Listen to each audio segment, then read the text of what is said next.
اسی طرح عقائد کے معاملے میں یہ بات بہت اہم ہے کہ عقائد کے بارے میں یہ نظریہ اور یہ اعتقاد رکھنا ضروری ہے کہ ہم اور ہمارا ہم عقیدہ یہ اہل حق ہیں اور حق پر ہیں، اور وہ شخص جو عقائد میں ہمارا مخالف ہے یہ اہل باطل ہیں اور وہ باطل پر ہیں۔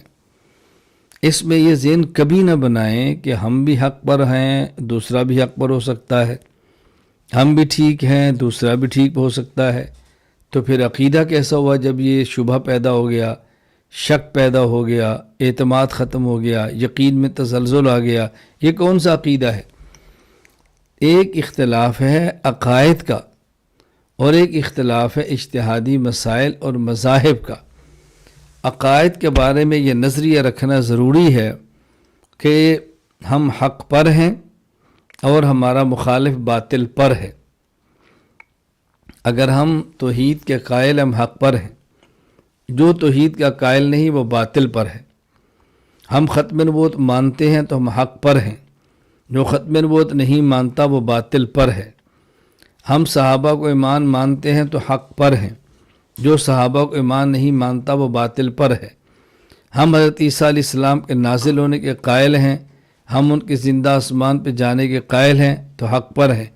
جو عیسیٰ علیہ السلام کے زندہ آسمان پہ جانے کا قائل نہیں یا ان کے آسمان دنیا سے دنیا پر آنے کا قائل نہیں، یہ باطل پر ہے۔ یہ اعتقاد رکھنا ضروری ہے۔ اسی طرح اگر ہم حیات النبی صلی اللہ علیہ وسلم کو مانتے ہیں تو ہم حق پر ہیں، جو عقیدہ حیات النبی کو نہیں مانتا صلی اللہ علیہ وسلم وہ باطل پر ہے۔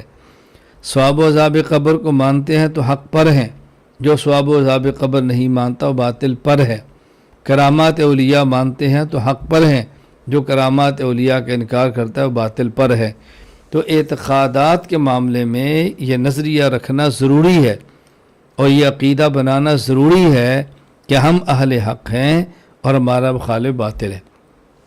جہاں تک تعلق اجتہادات کا ہے، مذاہب کا اختلاف ہے، اس میں وسعت ہے۔ اس میں ہم کہیں گے کہ ہم حق پر ہیں اور جو دوسرے مذہب والا ہے وہ باطل پر نہیں بلکہ خطا پر ہے، اور اس کے حق ہونے کا احتمال ہے اور ہمارے مذہب میں خطا ہونے کا احتمال ہے۔ یہ بات اچھی طرح ذہن نشین فرما لیں، اس میں الجھن کے اندر مبتلا نہیں ہونا۔